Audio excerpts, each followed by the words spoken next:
అందరికీ శుభోదయం.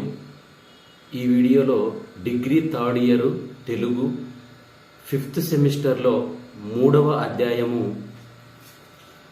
వచన సాహిత్యం అనే అధ్యాయంలో 13వ పాఠమైన ముందు మాట అనే పాఠ్యభాగం గురించి చర్చించుకుందాము. మనం గత వీడియోలలో మొత్తం 5th సెమిస్టర్లో 3 అధ్యాయాలు ఉన్నట్టయితే ఆ 3 అధ్యాయాల్లో ఫస్ట్ అధ్యాయం సెకండ్ అధ్యాయం కంప్లీట్ చేసుకున్నాం. ఇది 3వ అధ్యాయం. ఈ 3వ అధ్యాయంలో ఇది 13వ లెసను. మొత్తంగా చూసినట్లయితే ఈ ముందు మాట అనేది ఏమిటంటే, ఈ పాఠ్యభాగంలో మనం తెలుసుకోవాల్సిన అంశాలు ఏంటి అంటే, ఒక పుస్తకానికి ముందు మాటను ఎవరెవరు రాశారు ఇంతవరకు, అది ఏవే పేర్లతో రాశారు, తర్వాత ముందు మాట అంటే ఏ విధంగా ఉంటుంది, ఎవరు అసలు ముందు మాటను రాయడానికి అర్హులు, ఇవనేవి మనం చూసినట్లయితే అసలు మనము ఒక ఇంటికి ముఖద్వారం ఏ విధంగా ఉంటుందో, అంటే ఒక ఇంట్లోకి మనం ప్రవేశించాలి అంటే ఆ ఇంట్లోకి మనం ముఖద్వారం ముందు ఫ్రంట్ డోర్ నుంచే మనము ఆ ఇంటి లోపలికి వెళ్ళాలి. కాబట్టి అంటే ఒక ఇంటికి ముఖద్వారం ఏ విధంగా అయితే ఉంటుందో అదేవిధంగా ఒక పుస్తకానికి కూడా ముఖద్వారం లాంటిది ఏమిటి, ముందు మాట. ఆ ముందు మాట అనేది ఆ పుస్తకానికి ఎవరైతే సంచాలకులు ఉంటారో, తర్వాత ఆ పుస్తకానికి ఎవరైతే సంపాదకులు ఉంటారో, కొంతమంది ప్రముఖమైన వ్యక్తులు, అంటే ముందు మాట రాయడానికి ఎవరైతే అర్హులంటే, అంటే ఆ పుస్తకాన్ని రచించిన రచయిత కంటే కూడా అపారమైన జ్ఞానాన్ని కలిగి ఉండి వివిధ రంగాలలో పేరు ప్రఖ్యాతులు కలిగిన వ్యక్తులు, వారికి ఈ పుస్తకాన్ని మనం ఇచ్చినట్లయితే వారు ఒకసారి పుస్తకాన్ని చదివి ఆ పుస్తకం పైన వారి అభిప్రాయాన్ని ఈ ముందు మాటలో తెలియజేస్తారు. ఆ పుస్తకం అసలు ఏ విధంగా అభివృద్ధికి దోహదకారిగా ఉపయోగపడుతుందనేది ఈ ముందు మాటలో మనము చర్చించుకుందాం. అయితే ఈ ముందు మాటకు వివిధ రకాలైన పేర్లు ఉన్నాయి. మనం ముఖ్యంగా చూసినట్లయితే ఇంటికి ప్రధాన ద్వారం ఎలాగో పుస్తకానికి ముందు మాట అలాంటిది. అంటే పుస్తక పుటల్లోకి ప్రవేశించటానికి ముందు మాట ఒక సన్నని బాటగా ఏర్పరుస్తుంది. అంటే పుస్తక స్వరూప స్వభావాలను సారాంశాన్ని, అంటే పుస్తక సారాంశాన్ని ముందు మాటలో ప్రతిబింబిస్తుంది. అంటే ఆ పుస్తకం దేని గురించి రాశాము, ఆ పుస్తకంలో ఉన్న అంశాలు ఏంటి అనేది మనకు ముందు మాటలో తెలుస్తుంది. తర్వాత చూసినట్టయితే ముందు మాట కొత్త పాఠకులకు ఒక దీపదారి లాంటిది. ఆ ముందు మాట మనం ఎవరైతే ఆ పుస్తకాన్ని చదువుతున్నారో, కొత్త పాఠకులకు ఎవరైతే ఉన్నారో ఒక దీపదారి, అంటే వాళ్ళకు ఒక మార్గదర్శనం చేస్తుంది ఆ ముందు మాట అనేది. అయితే ఫోర్వర్డ్ చూడండి, మనము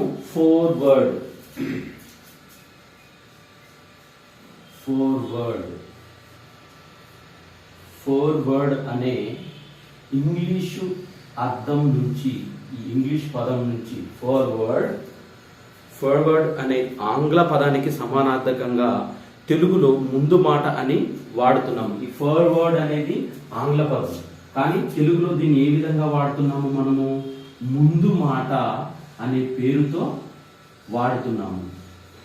చూడండి, ఫార్వర్డ్ అంటే ఒక పుస్తకానికి ఫార్వర్డ్ అంటే ముందు ఉండే మాట. దాని తెలుగులో ఏమంటున్నాం, ఇంగ్లీష్లో అయితే ఫార్వర్డ్ అని, తెలుగులో అయితే ముందు మాట అని మనము చెప్పుకుంటున్నాము.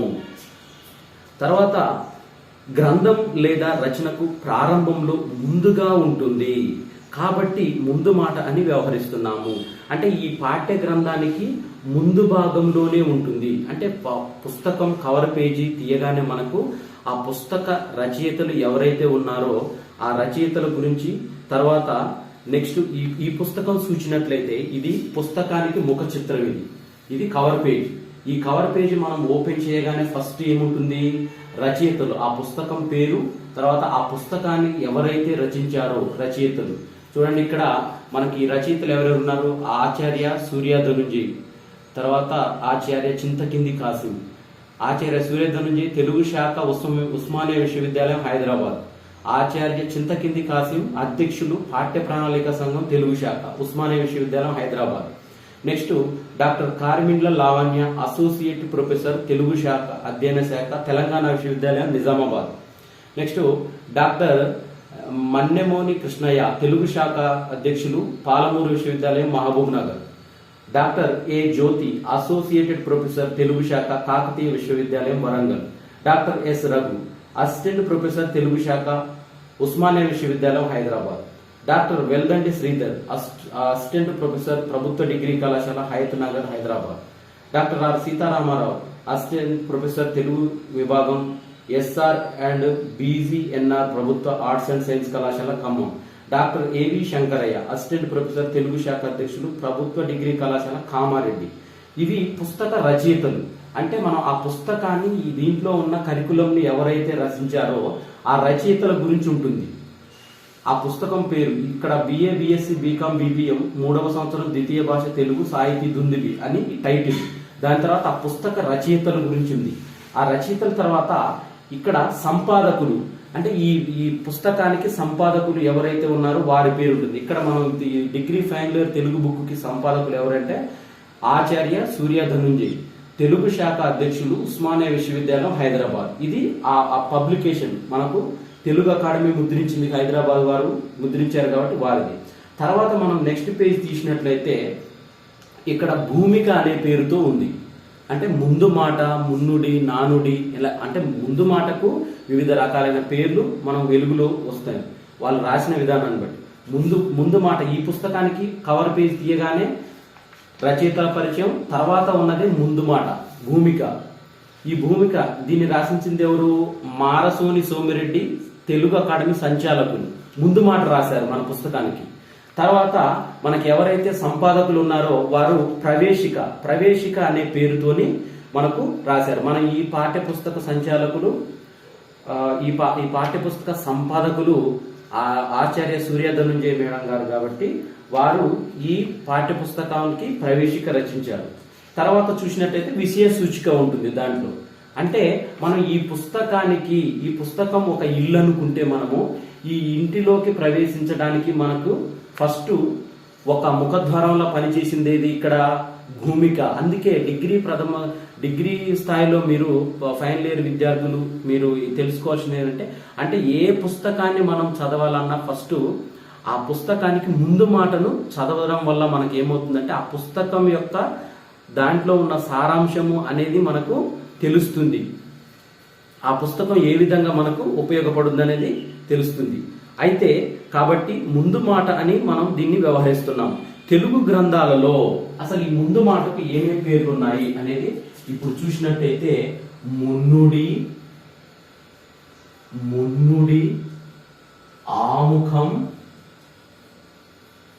ఆముఖం,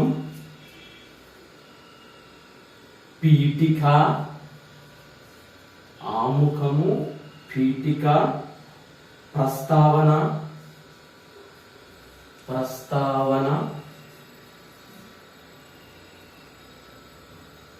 పరిచయం,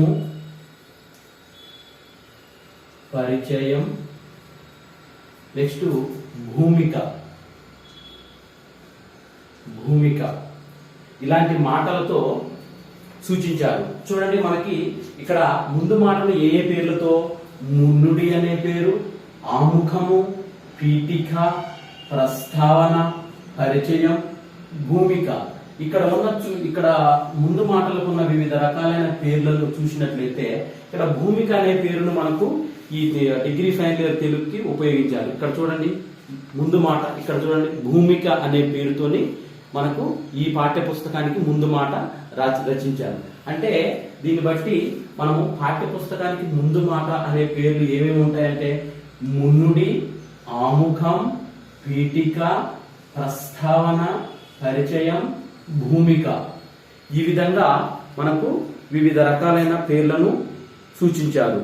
అయితే జేఏ ఖడ్డన్ అనే ఒక వ్యక్తి, అసలు ఈ ముందు మాట అనే పదాలను చూడండి. మనము జేఏ ఖడ్డన్ ఏ ఖడ్డన్. జేఏ ఖడ్డన్ అనే ఈ వ్యక్తి జేఏ ఖడ్డన్ ఏమన్నాడు? తన డిక్షనరీ ఆఫ్ లిటరరీ టర్మ్, తన dictionary of literary term, the dictionary of literary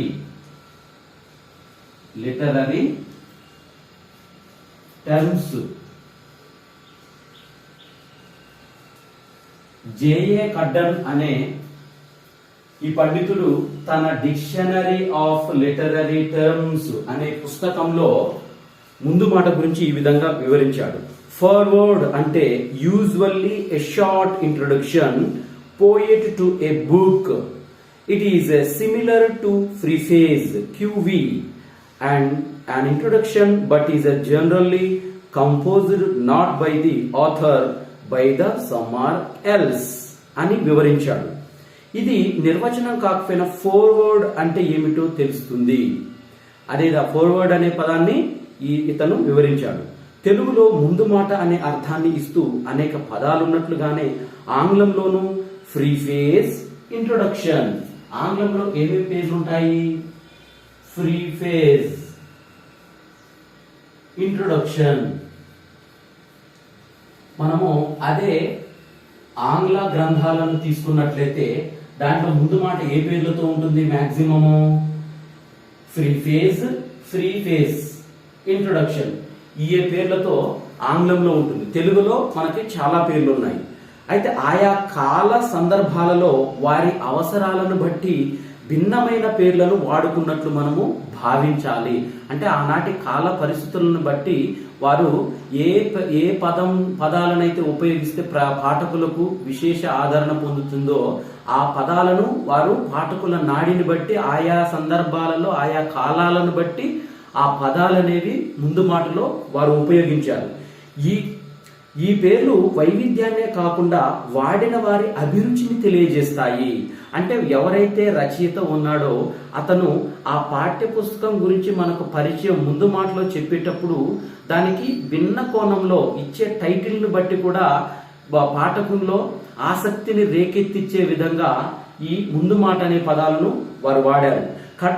ఈ ఖడ్డన్, జేఏ ఖడ్డన్ ఎవరైతే ఉన్నారో ఇతను జేఏ ఖడ్డన్ ఇచ్చిన వివరణను పరిశీలిస్తే ఏదైనా రచనకు లేదా పుస్తకానికి రాసే సంక్షిప్త పరిచయమే ముందు మాట అని తెలియజేశాడు ఇతను. అంటే సంక్షిప్త పరిచయం, ఆ పుస్తకంలోని సారాంశం మొత్తం కూడా మనకు ముందు మాటలో తెలియజేయటం ఉంటుంది. అలాగే పుస్తక రచయిత కాకుండా ఇతరులు ఎవరో రాసే పరిచయ వాక్యాలను ముందు మాటగా చెప్పుకోవలసి ఉంటుంది. అంటే ఖడ్డన్ చెప్పిన వివరణకు దగ్గరగానే ఆక్స్ఫర్డ్ నిఘంటువు ఒక నిర్వచనం ఇచ్చింది. అసలు ముందు మాట అనే పదానికి ఆక్స్ఫర్డ్ డిక్షనరీలో a short introduction to a book typically by a person other than the author అని ఆక్స్ఫర్డ్ డిక్షనరీలో ఉన్నది. అయితే దీనినే ఉపోద్ఘాతము, పరిచయం అని తెలుగులో అన్నారు. తెలుగులో ఏమన్నారు?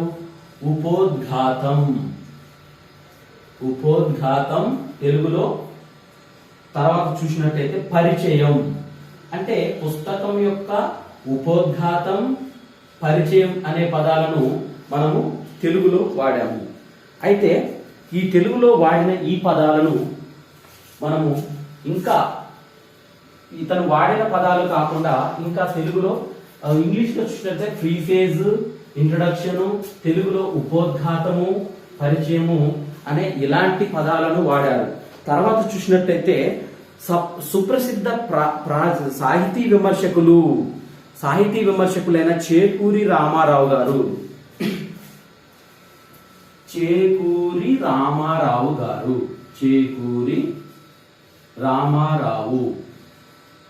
ఇతని షార్ట్ కట్ నేము చేరా.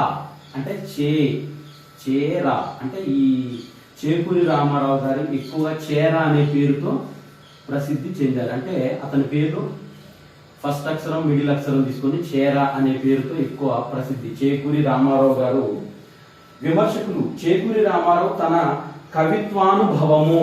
కవిత్వానుభవం పుస్తకం పేరు కవిత్వానుభవము. కవిత్వానుభవం అనే ఈ పుస్తకానికి అనే ఆంధ్ర గ్రంథానికి చిరువాదం గురుమోదం. ఇతను ఈ పుస్తకాన్ని కవిత్వానుభవం అనే పుస్తకానికి చిరువాదం గురుమోదం. చిరువాదం గురుమోదం. చిరువాదం గురుమోదం అనే పేరుతో ముందు మాటను రాశాడు. అంటే మీకు ఫైనల్ ఇయర్ అయిపోయిన తర్వాత తెలుగు ఎంట్రన్స్ ఎంఏ తెలుగు ఇలాంటి ఎంట్రన్స్లలో మనకి ఇలాంటి పదాలు కొన్ని బిట్లుగా పడే అవకాశాలు ఉంటాయి. అంటే చేకూరి రామారావు గారు ఏ పుస్తకానికి చిరువాదం గురుమోదం అనే పేరుతో ముందు మాటలు రాశాడంటే కవిత్వానుభవము. కవిత్వానుభవం అనే పుస్తకానికి ముందు మాటలు ఏ పేరుతో రాశాడు? చిరువాదం గురుమోదం. ఈ బిట్టుని ఏ విధంగా అయినా తిప్పి మిమ్మల్ని ఎగ్జామ్ లో అడగొచ్చు. చిరువాదం గురుమోదం అనే చేరా గారి రచన అయిన ఏ రచనకు ఈ పేరు పెట్టారంటే కవిత్వానుభవము.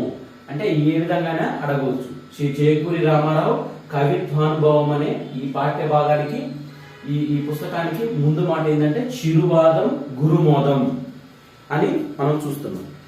అయితే కడ్డన్ చెప్పిన వివరణను బట్టి మనం చూసినట్టయితే తెలుగు గ్రంథాలకు వర్తించదని భావించవచ్చు. అంటే ఇందులో పుస్తకము మనకు ఇంట్రొడక్షన్ చెప్పేటప్పుడే దాంట్లో విభిన్నమైన పేర్లను ఉపయోగిస్తారు. దీన్ని బట్టి చూస్తే గురువాదం చిరువాదం గురుమోదం అనే దాన్ని బట్టి చూస్తే కడ్డన్ ఇచ్చిన వివరణ ఇంట్రొడక్షన్ ప్రీఫేజ్ అనే పేర్లు వాడలేదు ఇక్కడ. అంటే ఇది అన్నింటికి వర్తించదని మనము గుర్తుపెట్టుకోవాలి. ఇక్కడ మున్నుడి, నానుడి, ముందు మాట, పరిచయం ఇలాంటి పదాలు ఇతను చేరా గారు కవిత్వానుభవం అనే పుస్తకానికి వాడలేదు. ఎందుకంటే అతను కొత్తగా డిఫరెంట్ గా చిరువాదం గురుమోదం, చిరువాదం అంటే చిన్న మాటలాగా గురుమోదం అనే పదాలను ఉపయోగించాడు. ఇందులో కవిత్వానుభవంలోని వ్యాసాలు, ఎంపిక, ప్రచురణ, ప్రస్తావనలు, వివాదాలు, తన వాద పద్ధతి, విభేదించే విషయాలు ఇలా అందులో చేర్చిన వ్యాసాలు వాటి ప్రత్యేకతలను చర్చించాడు. అంటే అదే విధంగా మనం చేకూరి రామారావు గారు తన స్మృతి కిణాంకం అనే పుస్తకం, ఇక్కడ చేరా గారిది ఇంకొకటి స్మృతి కిణాంకం అనే ఈ రచన, స్మృతి కిణాంకం ఈ రచనకు బేతవోలు రామబ్రహ్మం, స్మృతి కిణాంకం అనే రచనకు బేతవోలు రామబ్రహ్మం చేత ముందు మాట రాశాడు. అంటే స్మృతి కిణాంకం ఇది చేరా గారి అంటే చేకూరి రామారావు గారి స్మృతి కిణాంకం అనే ఈ పుస్తకానికి ముందు మాట రాసిన వారు ఎవరు? బేతవోలు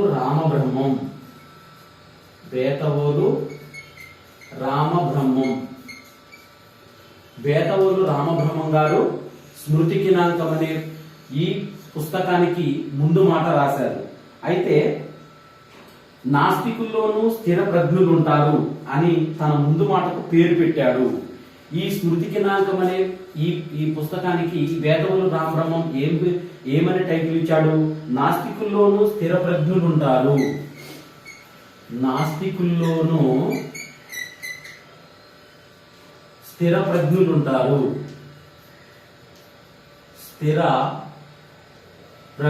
ఉంటారు.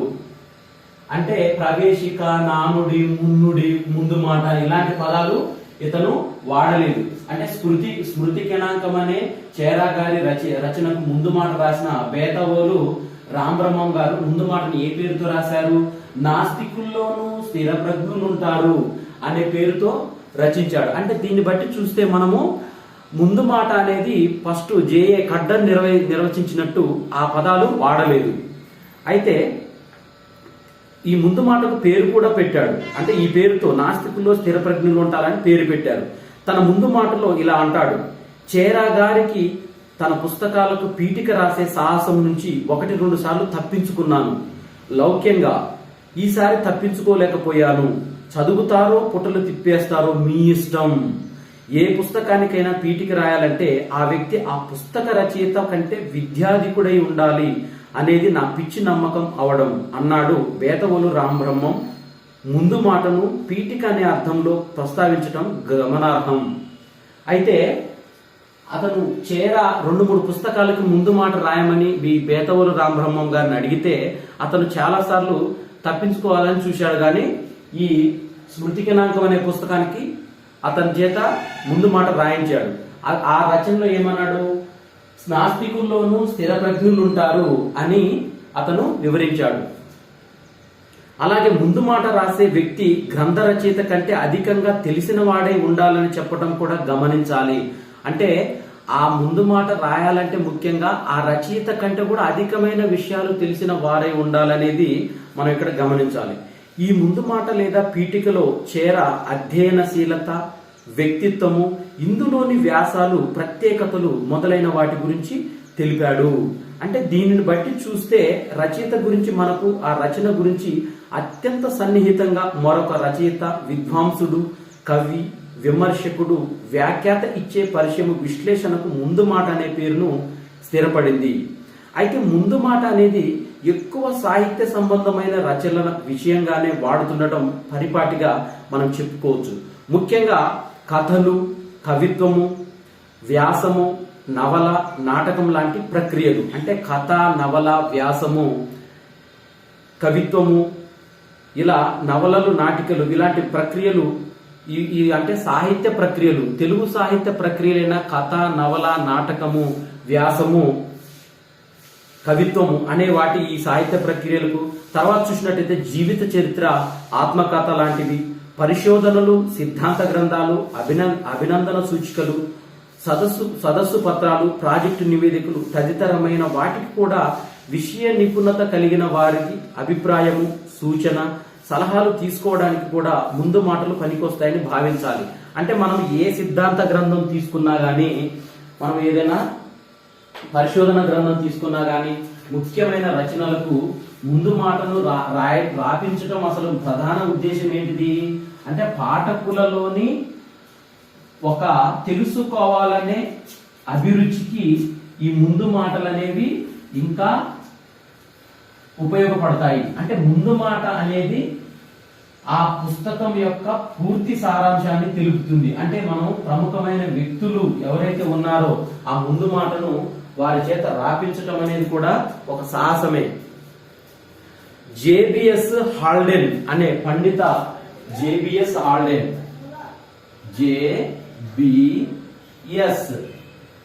జేబిఎస్ హాల్డెన్ అనే ఈ పండితులు, ఈ శాస్త్రవేత్త రాసిన శాస్త్ర సంబంధమైన వ్యాసాలను what I require from life అనే పేరుతో ఆక్స్ఫర్డ్ యూనివర్సిటీ ప్రెస్ ప్రచురించింది. అంటే ఆసక్తికరమైన విషయం ఏమిటంటే ఇక్కడ మనము ఆర్థర్ సి క్లార్క్ ముందు మాట రాశాడు. అంటే ఈ ప్రముఖ రచయిత ఆర్థర్ సి క్లార్క్ అనే వ్యక్తి, ఇతను జేబిఎస్ హాల్డెన్ రాసిన పుస్తకానికి ముందు మాట రాశాడంట. దీనిలో ఆయన తనకు హాల్డెన్ పండితుడికి గల అనుబంధాన్ని వివరించాడు. అంటే ఆ ఎవరైతే రచయిత ఉన్నాడో అతనికి సంబంధించిన వారి పరిచయం గురించి దీంట్లో రాశాడు. అలాగే ఒక గొప్ప శాస్త్రవేత్తగా సైన్స్ రచయితలను ప్రఖ్యాతపరచడంలో హాల్డెన్ కృషి ఎంతటిదో తెలిపాడు. అంటే శాస్త్ర సాంకేతిక రంగాల్లో అతను ఏ విధంగా పరిణతి చెందాడు అనేది వివరించాడు. హాల్డెన్ వ్యక్తిత్వంలోని విశేషాలను పేర్కొన్నాడు. అంటే ముందు మాటలో మనం ఆ పరిచయం చేసేటప్పుడు ఆ రచయిత యొక్క పర్సనల్ అంశాలను కూడా దీంట్లో పొందుపరిచారు. హాల్డెన్ దృక్పథ విశిష్టతను ఆ ముందు మాట ఎంతగానో ప్రస్తుతించింది. ఆర్థర్ క్లార్క్ చెప్పిన విషయాల ఆధారంగా ముందు మాటలో ఏముంటాయో క్రోడీకరించవచ్చు. ఆర్థర్ క్లార్క్ ఏమని చెప్పాడు, ముందు మాటలో అసలు ఏ అంశాలు ఉండాలనేది ఇక్కడ ఒక 5 బిట్ల లాగా వివరించాడు. ఒక మొదటి అంశం చూసినట్టయితే, ముందు మాట రాసే వ్యక్తి గ్రంథ రచయిత వ్యక్తిత్వం గురించి పూర్తి అవగాహన కలిగి ఉంటాడు. అంటే ఎవరైతే ఆ పుస్తకానికి ముందు మాట రాయాలనుకుంటున్నారో వారు ఆ గ్రంథ రచయిత అతని గురించి పరిచయం పూర్తిగా తెలుసుకుని ఉండాలి. తర్వాత రెండో అంశము, ముందు మాటకారుడు గ్రంథ రచయిత దృక్పథంలోని విశేషాలను తెలియపరుస్తాడు. అంటే ఆ గ్రంథంలోని విషయాలను ఆ ముందు మాటలో తెలియజేయాలి. మూడో అంశం చూసినట్టయితే ముందు మాట రాసేవారు రచనను సమగ్రంగా అర్థం చేసుకొని వ్యాఖ్యానిస్తారు. అంటే ఆ రచనను సమర్థంగా అర్థం చేసుకొని వ్యాఖ్యానిస్తారు. తర్వాత మనం చూసినట్టయితే ముందు మాట రాసే వ్యక్తి రచయిత రచనకు, రచయిత దృక్పథానికి, పాఠకుడికి అనుసంధానకర్తగా ఉంటాడు. అంటే రచయిత తన రచన ఏదైతే ఏ దృక్పథాన్ని తెలియజేశాడో తర్వాత పాఠకునికి అనుసంధానకర్తగా, అంటే ఆ రచనకు పాఠకునికి ఈ రెండింటికి మధ్య అనుసంధానకర్త, అంటే ఒక బ్రిడ్జ్ లాగా ఈ ముందు మాట రాసేవారు ఉంటారు. అంటే ఆ పుస్తకంలోని అంశము పాఠకునికి ఈ రెండింటికి మధ్య ఒక అనుసంధానకర్త, ఈ రెండింటిని అనుసంధానం చేసేది ఏంటంటే మనం ముందు మాటగా చెప్పుకోవచ్చు. ఇక ఐదో అంశం చూసినట్టయితే రచన దృక్పథ బలము, రచనా శైలి సంవిధానము, రచయిత గ్రంథం, రచన చూపగల ప్రభావం, రచన వల్ల కలిగే ప్రయోజనం, ఇలా ఎన్నో అంశాలు ముందు మాట ద్వారా తేటతెల్లమవుతుంది. అంటే ఆ రచన శైలి విధానం, అంటే ఆ రచయిత ఏ శైలిని ఆ రచనలో పొందుపరిచాడు, తర్వాత ఆ రచయిత గ్రంథము రచనలో చూపగల ప్రభావం వల్ల కలిగే ప్రయోజనం, అంటే ఆ రచనలను చదవడం ద్వారా ఎలాంటి ప్రయోజనాలను పొందుతాడు పాఠకుడు అనే అంశాలు కూడా ఈ ముందు మాటలో మనము తేటతెల్లమవుతుందని తెలిపాడు. అంటే రచయిత కాకుండా ఇతర ప్రసిద్ధ వ్యక్తి ఆ పుస్తకం లేదా రచనను వెల్లడించే అభిప్రాయమే విశేషమే ముందు మాట. అంటే ఆ రచయిత కాకుండా ప్రసిద్ధమైన వ్యక్తులు వారి అభిప్రాయాలను తెలియజేస్తారు వాటిపైన. చూసినట్టు ఇది ఆ పుస్తక లక్ష్య ప్రయోజనాలను విశదపరుస్తుంది. అంటే ఆ పుస్తకం ఏ లక్ష్యంతోని రచించారు అనే అంశాలను విశదపరుస్తుంది. అయితే కొన్ని సందర్భాలలో రచయితలు కూడా తమ రచనల గురించి ముందు మాటగా చెప్పుకునే విషయాలు ఉంటాయి. పిల్లలకే నా హృదయం అంకితం అనే గ్రంథం, ఇక్కడ చూడండి, పిల్లలకే నా హృదయం అంకితం అనే అంశం చూసినట్టయితే ఈ పుస్తకము పిల్లలకే నా హృదయం అంకితం, పిల్లలకే నా హృదయం అంకితం. ఈ పుస్తకాన్ని చూసినట్టయితే పిల్లలకే నా హృదయం అంకితం అనే ఈ గ్రంథానికి వి సుహోల్స్కీ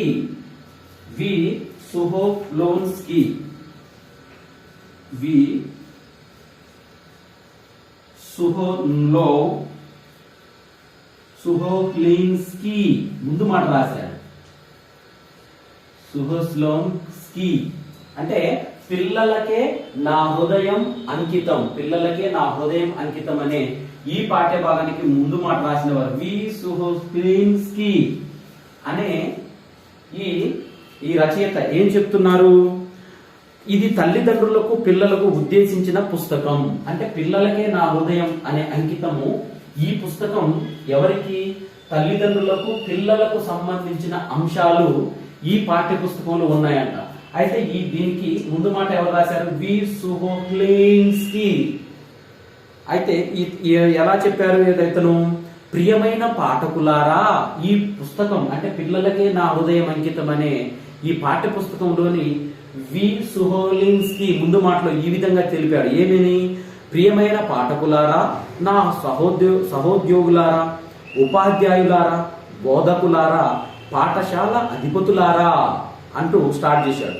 అంటే ఈ పుస్తకంలో ఒక పాఠశాలలో ఎన్నో సంవత్సరాలుగా నేను చేసిన కృషి ఫలితమని ఆలోచన, చింత, వ్యాకులం, ఉద్రేకాల ఫలితం ఇది 30 సంవత్సరాల నిరంతరాయ పాఠశాల ఉద్యోగం నాకు మహదానందకదాయకమైనది.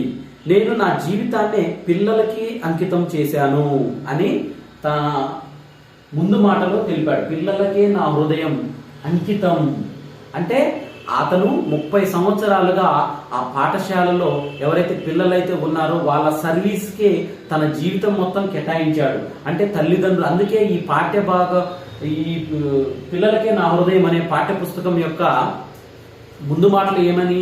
ప్రియమైన పాఠకులారా, సహోదరులారా, సహోద్యోగులారా అంటే తల్లిదండ్రులారా, పిల్లలారా అంటే ఇలా సంబోధించాడు ఆ ముందు మాటలో. అంటే సున్నిత మానవ సంబంధ భాషలో చెప్తే ఈ పుస్తకం ఉపాధ్యాయుని హృదయానికి అంకితం ఇవ్వబడింది. అంటే ఇది సున్నితంగా చెప్పాడు. అంటే ఆ హృదయం అంటే ఆ ఎవరైతే రచయిత ఉన్నాడో ఆ రచయిత హృదయాన్ని ఆవిష్కరిస్తుంది ముందు మాట అనేది. బాలబాలికల చుట్టూతో ఉన్న ప్రపంచాన్ని ఎలా గ్రహించాలి, వాళ్లకు అభ్యసించడానికి ఎలా సహాయపడాలి అంటే వాళ్ళ వాతావరణం, వాళ్ళ అభ్యసనకు దోహదం చేసే విధంగా ముందు మాట ఉండాలి.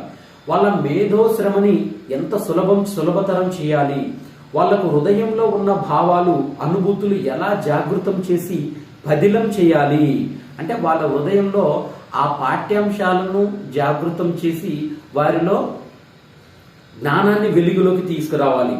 మానవ గౌరవ భావన, మానవుడు మంచివాడన్న విశ్వాసం ఎలా పాదుకొల్పాలి, సోవియట్ మాతృదేశానికి ఆ ప్రేమను ఎలా ఇవ్వాలి, గ్రహించగల శక్తి ఉన్న వివేకానికి, సున్నిత పసివాళ్ల హృదయానికి ఉన్నత కమ్యూనిస్టు ఆదర్శాల పట్ల తొలి భక్తి బీజాలను ఎలా పరిమితం చేయాలి అనే దాన్ని నేను ప్రయత్నించాను అని పుస్తక రచన లక్ష్యాన్ని, విశిష్టతను పేర్కొన్నాడు. ఎవరు? వి. స్లోహోవ్స్కీ.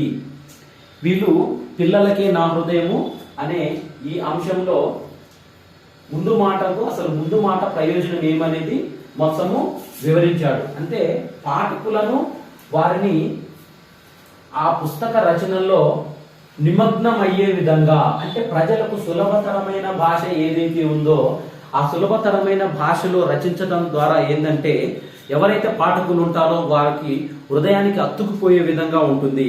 అంటే ఒక సాహిత్య సంబంధమైన విషయానికి కాదు, ప్రతి భాష సమాజ సమూహాల్లోనూ వివిధ సంబంధమైన విషయ సంబంధ రచనలకు ముందు మాట రాసే సాంప్రదాయం ఉంది. అంటే ఏ అంశాన్ని మనం తీసుకున్నా గానీ పుస్తకంగా ప్రచురించాలంటే ఆ పుస్తకానికి తప్పనిసరిగా ముందు మాట, దాని ప్రాధాన్యత అనేది ఉంటుంది. తెలుగులో మహాకవి శ్రీశ్రీ. మనము శ్రీశ్రీ అనగానే మనకు శ్రీరంగం శ్రీనివాసరావు గారి శ్రీశ్రీ అనగానే మనకి మహాప్రస్థానము, మరో ప్రస్థానము అనే గ్రంథాలు గుర్తొస్తాయి. అయితే ఈ తెలుగులో మహాప్రస్థానం అనే ఈ గ్రంథానికి, శ్రీశ్రీ గారి మహాప్రస్థానం అనే ఈ గ్రంథానికి ముందు మాట రాసిన వారు ఎవరు? గుడిపాటి వెంకటాచలం గారు.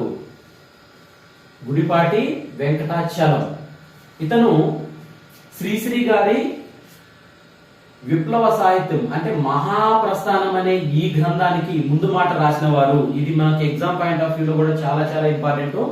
మనకి వివిధ కాంపిటేటివ్ ఎగ్జామ్ లో కూడా అడిగే అవకాశాలు ఉన్నాయి. గతంలో కూడా అడిగారు. అంటే శ్రీశ్రీ మహాప్రస్థానం అనే గ్రంథానికి ముందు మాట రాసిన వారు ఎవరంటే గుడిపాటి వెంకటాచలం. నేను షార్ట్ కట్ నేమ్ రాశాను ఇక్కడ, గుడిపాటి వెంకటాచలం గారు రాశారు. అయితే మనం చూసినట్టయితే దీంట్లో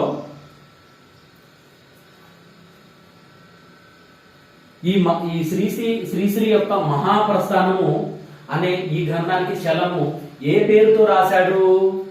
యోగ్యతా పత్రం. యోగ్యతా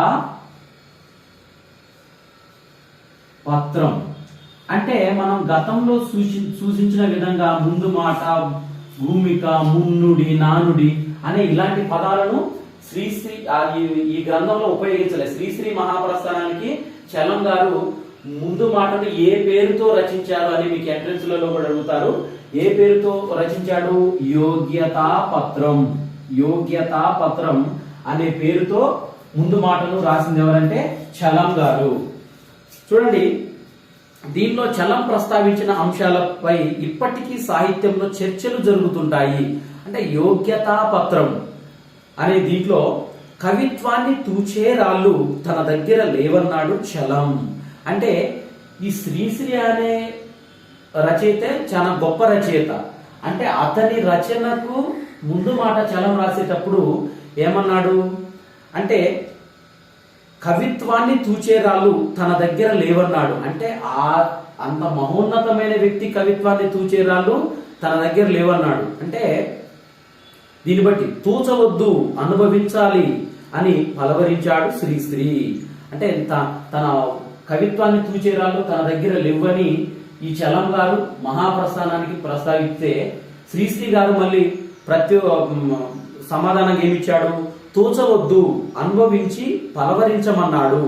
అంటే ఆ కవిత్వంలోని అంశాలను అనుభవించి పలవరించమని శ్రీశ్రీ గారు చలం గారికి తెలియజేశారు.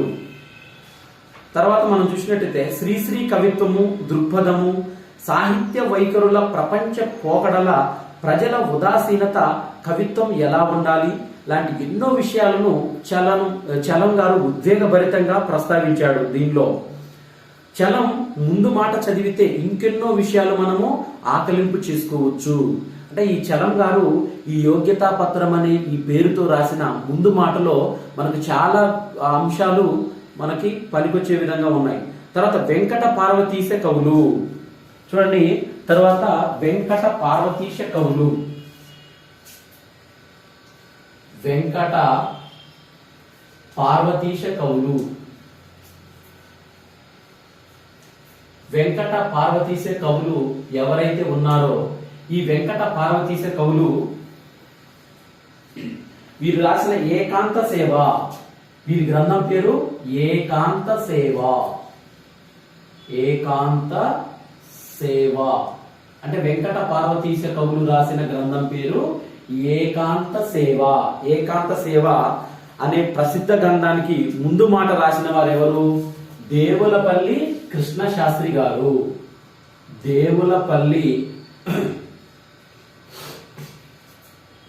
దేవులపల్లి కృష్ణ శాస్త్రి గారు ఈ ఏకాంత సేవ అనే ఈ గ్రంథానికి ముందు మాట రాశారు. ఎవరు ఏకాంత సేవ అనే గ్రంథాన్ని రచించింది? వెంకట పార్వతీశ కవులు. ఈ వెంకట పార్వతీశ కవులు రచించిన ఏకాంత సేవ అనే ఈ గ్రంథానికి ముందు మాట రాసిన వారు ఎవరంటే దేవులపల్లి కృష్ణ శాస్త్రి గారు. అయితే కృష్ణ శాస్త్రి గారు దీంట్లో చెప్పిన ఈ ముందు మాటలో చెప్పిన విషయాలు ఏవైతే ఉన్నాయో కృష్ణ శాస్త్రి చెప్పిన విషయాలు ఎంతో విలువ కలిగిన అంశాలను తెలియజేశాడు. అంటే ఏకాంత సేవ వెలువడిన తర్వాత కాలంలో అనేక భావ కవిత లక్షణాలనేవి స్థిరపడ్డాయని తెలిపాడు. కృష్ణ శాస్త్రి మాటలో ఆంధ్ర సారస్వత చరిత్రములో ఒక నూతన శకము ప్రారంభమైనది. అంటే కవులు బయలుదేరినారు. ప్రాత కవులు వంటి వారు గానమనర్చుచున్నారు. అంటే ప్రాత కవులు గానమనర్చుతున్నారు. ప్రాత అంటే పూర్వపు కవులు గానమనరుస్తున్నారని తెలిపాడు. వెనకటి వారి వలెగాను విషయంలో మార్పు, రీతి వాటిలో మార్పు, స్వరంలో మార్పు. అవును, కాలం మారినప్పుడు, కాలంలో పరిస్థితులన్నీ మారినప్పుడు కవిత్వం మాత్రం మారకుండానా అని అడుగుతాడు దేవులపల్లి కృష్ణ శాస్త్రి గారు. అంటే మనం కాలం మారినా గానీ ఆ మారిన పరిస్థితులకు అనుగుణంగా మనము ఈ ముందు మాటను అనేది రాసుకోవాలి. అంటే భావ కవిత్వం పేరిట కొత్త తరహా కవిత్వం రానున్న విషయాన్ని, భావ కవిత్వ లక్షణ స్వభావాన్ని కృష్ణశాస్త్రి ఈ ముందు మాటలో అంచనా వేశారు. అంటే రానున్న తరము వారు ఏవైతే కోరుకుంటున్నారో వాటికి అనుగుణంగా ఈ ముందు మాటలో తెలియజేశారు. కృష్ణశాస్త్రి కవిత్వంలోకి వచ్చిన మార్పును గుర్తించటమే కాకుండా దానిని ఆహ్వానిస్తున్నాడు. అంటే కవిత్వం పూర్వకాలంలో, అంటే నన్నయ్య పూర్వయుగం నుంచి నన్నయ్య యుగం తర్వాత, నన్నయ్య పూర్వయుగం మొత్తం కూడా శాసనాలలో ఉన్నది సాహిత్యం అనేది. నన్నయ్య తర్వాత నుంచి నన్నయ్య, తిక్కన, శివకవులు, ఎర్రన, ఇలా ఈ కవులందరూ ఎవరైతే ఉన్నారో వారు రచనలు చేసే టైం నుంచే మనకు వెలుగులోకి వచ్చాయి అంశాలు. ఈ ముందు మాటలో కృష్ణ శాస్త్రి నవ్య కవులు అనే పద ప్రయోగం చేశాడు. అంటే ఈ ఏకాంత సేవ అనే ఈ పుస్తకానికి ముందు మాటలో ఏ పద ప్రయోగం చేశాడు? నవ్య కవులు. వీరు రచించిన విధానాన్ని నవ్య కవులు అనే పేరుతో ఈ కొత్త పదాన్ని ఉపయోగించాడు. ఏకాంత సేవ అనే ఈ గ్రంథానికి కొత్త పదాన్ని ఉపయోగించాడు. అదే పద ప్రయోగం చేశాడు. నవ్య కవులు ఎలాంటి వారో కూడా ఇందులో చెప్పాడు. అంటే నవ్య కవులకు స్వేచ్ఛ, ప్రాణము, వీరు ప్రాణమైన గోల్పుదవుదురుగాక, శృంఖములను ధరింపరు. అంటే వీరికి ప్రాణము కన్నా గానము తీపు, సంఖ్యలలో సంగీతమా, కట్టుబాటులో కవిత్వమా అని భావకవుల స్వేచ్ఛాప్రియత్వం ఎలా ఉందో తేల్చి చెప్పాడు. అంటే వీళ్ళకు వారు ఆ రచనల్లో ఏ విధమైన స్వేచ్ఛను తీసుకొని వారు రచించారు అనేవి తెలిపాడు. దీనిలో నవ్య కవుల గుణశీలాలు చెప్పడం గమనించదగింది. అంటే నవ్య కవులు వారు ఏ విధంగా వారు నవ్యతను చేకూర్చారో దీంట్లో వివరించాడు. అంటే నవ్య కవులు ప్రకృతి బిడ్డలు అనడం ద్వారా ఆ కవుల ప్రకృతి ఆరాధన గురించి వివరించాడు. అంటే నవ్య కవులు అనేది ప్రకృతి బిడ్డలని ఎందుకన్నాడు ఇక్కడ అంటే ప్రకృతిలోని ప్రతి ఒక్క అంశాలను తీసుకొని ఆ రచనలో పొందుపరిచారు కాబట్టి. కృష్ణశాస్త్రి ముందు మాట వల్ల ఏకాంత సేవను గౌరవించి ఆదరించడం ఎలాగో నేర్చుకుంది తెలుగు పాఠక లోకం. అంటే ఏకాంత సేవ మనం చూస్తున్నాము ప్రతి దేవాలయంలో ఆ దేవేరులకు ఏకాంత సేవ అనేది మనం పూజా కార్యక్రమంలో భాగంగా మనం చూసుకుంటాం. అయితే దీంట్లో నవ్య కవుల సాంప్రదాయం అది ఏ విధంగా ఉంది, వారి ఆలోచన విధానం ఏ విధంగా ఉంది అనేది ముందు మాటలో దేవులపల్లి కృష్ణశాస్త్రి గారు తెలియజేశారు. ముందు మాట వల్ల ప్రయోజనాలు ఎన్నో. ముందు మాటలను ఆధారంగా చేసుకొని గ్రంథ ప్రత్యేకతలను గ్రహించే వీలుంది. అంటే సాహిత్యేతర రచనల వల్ల వాటి పట్ల ఒక అభిరుచిని ముందు మాటను కలిగిస్తాయి. అంటే ఈ ముందు మాటలోనే సాహిత్యానికి ఎవరైతే పూనుకోదలుచుకుంటున్నారో వారిలో ఆసక్తిని రేకెత్తించే విధంగా ఈ ముందు మాట అనేది ఉంటుంది. అంటే ముందు మాట రచన ఏ కోణంలో ఏ దృక్పథంలో చూడాలో తెలుపుతుంది. అంటే దాంట్లో ఉన్న అంశాలను ఏ కోణంలో చూడాలో ఆ అంశాల యొక్క దృక్పథాలను ఈ ముందు మాట అనేది తెలుపుతుంది. అంటే ఒక నిర్ణీత కాల వ్యవధిలో వచ్చిన కవిత్వ సంపుటాలు, కథా సంకలనాలు, ఇతర రచనలకు రాసిన ముందు మాటల ఆధారంగా సాహిత్యాభిరుచి, సాహిత్య ఆదరణను అంచనా వేయవచ్చు. అంటే సాహిత్యం పట్ల ఏదైతే అభిరుచి ఉన్నదో ఆ సాహిత్యాన్ని ఏ విధంగా ఆదరణకు గురవుతుందో అనేది ఈ ముందు మాటల్లో తెలియజేయవచ్చు. అంటే ముందు మాటలు సాహిత్య విశ్లేషణ, ప్రశంసకు మాత్రమే కాకుండా సాహిత్య చరిత్ర నిర్మాణానికి ఉపకరిస్తాయి.